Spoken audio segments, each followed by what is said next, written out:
Hello dears, എല്ലാവർക്കും സുഖമാണോ? ഇന്ന് നമുക്ക് നല്ലൊരു സോഫ്റ്റ് ആൻഡ് ഫ്ലഫി ആയിട്ടുള്ളൊരു ഇഡ്ഡലി ഉണ്ടാക്കാം. എൻ്റെ റെസിപ്പി നോക്കാം കേട്ടോ. ഇതെങ്ങനെ ഈ വിൻ്ററിൽ നല്ല ഫ്ലഫി ആയിട്ടുള്ള ഇഡ്ഡലി ഉണ്ടാക്കാൻ അറിയാൻ പാടില്ല എന്നുള്ളവർക്ക് വേണ്ടിയിട്ടാണ്. ഇപ്പം ഞാനൊരു കപ്പ് ഇഡ്ഡലി റൈസ് എടുത്തിട്ടുണ്ട്, അര കപ്പ് ഉഴുന്ന് എടുത്തിട്ടുണ്ട്. ഞാൻ സ്പ്ലിറ്റഡ് ആയിട്ടുള്ള ഉഴുന്നാണ് എടുത്തേക്കുന്നത്. ഫുള്ളായിട്ടുള്ള ഉഴുന്നെടുക്കാം, കുഴപ്പമില്ല.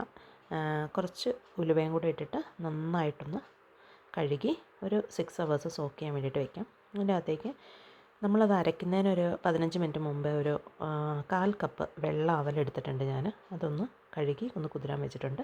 കഴിഞ്ഞ ഒരു 15 മിനിറ്റ് കഴിയുമ്പോൾ ഇതെല്ലാം കൂടെ നമുക്കൊന്ന് അരച്ചെടുക്കാം. ഇതിനകത്ത് കുറച്ച് ഉപ്പും കൂടെ ചേർത്തിട്ടാണ് കേട്ടോ അരച്ചത്. ഞാൻ ആ ഉപ്പ് ഇടുന്ന വീഡിയോ എൻ്റെ കയ്യിൽ നിന്ന് പോയേ. അപ്പം ഇതെല്ലാം കൂടെ നന്നായിട്ട് അരച്ചെടുക്കുക. ഞാനിത് കുതിരാൻ വേണ്ടിയിട്ട് ഇട്ടതും സെപ്പറേറ്റ് അല്ല, എല്ലാം കൂടെ ഒന്നിച്ചായിരുന്നു കേട്ടോ. അങ്ങനെ സെപ്പറേറ്റ് ഇടേണ്ട ആവശ്യമൊന്നുമില്ല. എന്നിട്ടിത് നന്നായിട്ട് അരച്ചെടുക്കുക. നന്നായിട്ട് അരച്ച് കഴിഞ്ഞിട്ട് ഒരു ബൗളിലേക്ക് ഒഴിച്ച് കൈ വെച്ചിട്ട് നന്നായിട്ടൊന്ന് മിക്സ് ചെയ്യുക. അത് ഭയങ്കര ഇമ്പോർട്ടൻ്റാണ്. നന്നായിട്ടൊന്ന് മിക്സ് ചെയ്യുക.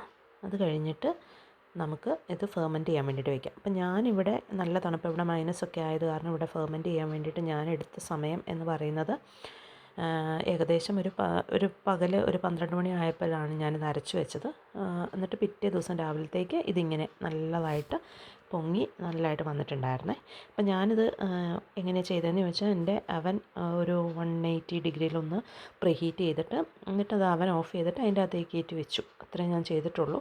അപ്പോൾ ഇതിങ്ങനെ ആയിട്ടുണ്ടായിരുന്നു കേട്ടോ. നല്ല ഫ്ലഫി ആയിട്ടുള്ള ഇഡ്ഡലി നമുക്ക് കിട്ടുവേ.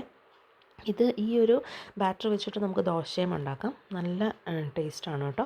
അപ്പം ശരിക്കും പറഞ്ഞാൽ ഈ ദോശയ്ക്ക് ശരിക്കും കറിയോ ഒന്നും വേണ്ട, ചട്നി ഒന്നും വേണ്ട, അല്ലാതെ തന്നെ കഴിക്കാൻ നല്ല ടേസ്റ്റാണ്.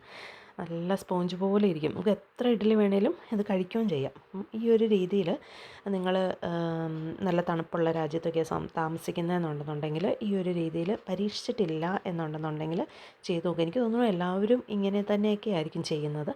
അപ്പം എന്നോട് എൻ്റെ ഒരു ഫ്രണ്ട് ആക്ച്വലി ചോദിച്ചിട്ടുണ്ടായിരുന്നു എങ്ങനെയാണിത് ചെയ്യുന്നത്. അപ്പം ഞാൻ പറഞ്ഞു ഞാനൊരു വീഡിയോ ഇടാം, സോ നിനക്ക് ഹെൽപ്ഫുള്ളാവും എന്നുള്ള രീതിയിൽ പറഞ്ഞിട്ടാണ് നമ്മൾ ഈ വീഡിയോ ചെയ്യുന്നത് കേട്ടോ. അപ്പോൾ എല്ലാവർക്കും അറിയായിരിക്കും. അറിയാൻ പാടില്ല എന്നുണ്ടെങ്കിൽ നിങ്ങൾ ഏത് രീതിയിലാണ് ഈ ഇഡ്ഡലിയുടെയും ദോശയുടെയൊക്കെ ബാറ്റർ ഫെർമെൻറ്റ് ചെയ്തെടുക്കുക, അതിന് വേറെ വല്ല ടെക്നിക്കും ഉണ്ടെങ്കിൽ കമൻറ്റ് ചെയ്യാം കേട്ടോ.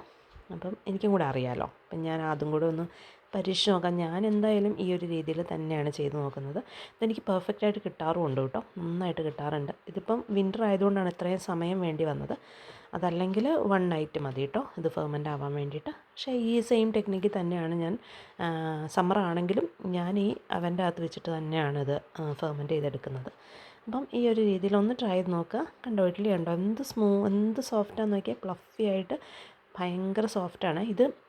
ഈ ചൂടാറിക്കഴിഞ്ഞാലും ഈ ഒരു സോഫ്റ്റ്നെസ് ഇങ്ങനെ തന്നെ ഉണ്ടാവും കേട്ടോ. ഇത് ഹാർഡാവുമോ ഒന്നുമില്ല. നിങ്ങൾ ഒന്ന് പരീക്ഷിച്ച് നോക്കിയിട്ട് നിങ്ങളൊന്ന് പറയണം കേട്ടോ. നിങ്ങൾക്ക് എല്ലാവർക്കും ഇഷ്ടമായിട്ടുണ്ടെന്നുണ്ടെങ്കിൽ ഒന്ന് ട്രൈ ചെയ്ത് നോക്കൂ, എന്നിട്ട് അഭിപ്രായം അറിയിക്കണം. Thank you for watching.